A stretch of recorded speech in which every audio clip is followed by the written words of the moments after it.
Salut à tous, aujourd'hui je réponds à une question et en même temps je vous donne 3 astuces avec ce genre de matériel, les tuyaux PVC avec leur petite fermeture à visser.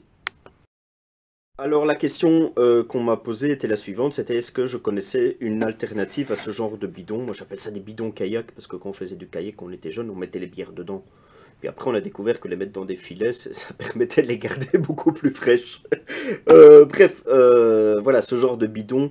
Quand vous allez demander la question qui m'était posée, c'était la suivante. C'était, voilà, ben, je cherche quelque chose d'étanche pour pouvoir enterrer. Donc, vous enterrez ce que vous voulez, hein, c'est pas mon problème. Et généralement, ben, on oriente les gens vers ce type de bidon. C'est super intéressant, c'est pas mal du tout. Maintenant, vous allez voir, c'est un plastique qui est parfois un peu soft, je trouve, et ça a un certain prix. Maintenant, ça a des avantages, hein, c'est notamment pour certains des plastiques alimentaires. Vous allez pouvoir, par exemple, mettre des denrées dedans, pouvoir les protéger de l'eau. Donc, très intéressant, maintenant, c'est un certain prix, et bah, la question qui m'était demandée, c'est est-ce que je connaissais une alternative à ça? Alors, mon alternative, c'est mes tuyaux PVC. Donc, vous voyez, il n'y a rien de difficile, hein, c'est juste deux extrémités, des extrémités à visser, un manchon entre les deux. Là, ben voilà, c'est parce que pour celui-ci, je voulais faire une petite capsule, mais on peut évidemment augmenter la taille des tuyaux et également au niveau de la longueur. La seule condition, c'est que tous vos petites pièces que vous allez assembler vont devoir disposer d'un joint et que ce joint devra être absolument écrasé correctement pour que votre contenant soit étanche. Donc voilà, première astuce à réaliser avec ce genre d'outils, avec ce genre de matériaux, c'est pouvoir faire des capsules étanches. Deuxième astuce, ouais j'ai mis l'IR parce que c'est très mal éclairé à cet endroit-ci, c'est refermer vos aérations. Donc ici je suis simplement dans les caves et ça c'est un tuyau qui donne vers l'extérieur. En été j'ai envie que ça aère, j'ouvre.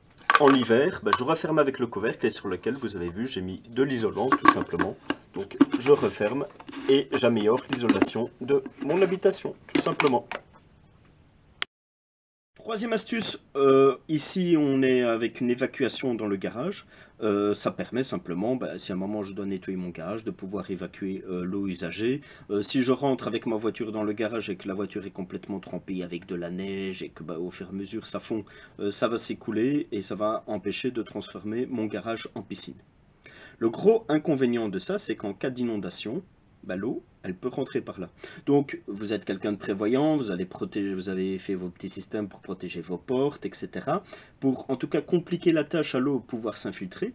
Par contre, si ce tout à l'égout, vous ne le protégez pas, bah, l'eau va s'infiltrer par là, tout simplement. Donc, bah, l'eau ne passera pas par vos sacs de sable, vos portes, etc. Elle va simplement rentrer à l'intérieur, tel un cheval de Troie.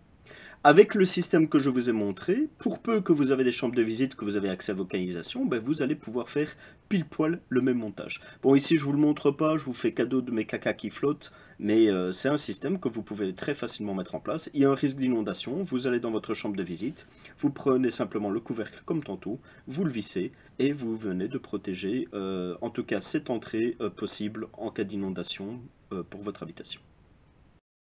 Voilà, système tout con, système qui peut être fait avec de la récupération, qui peut, voilà, quand il y a des grosses promotions dans les magasins, bah, n'hésitez peut-être pas à investir un tout petit peu là-dedans, c'est pas super cher.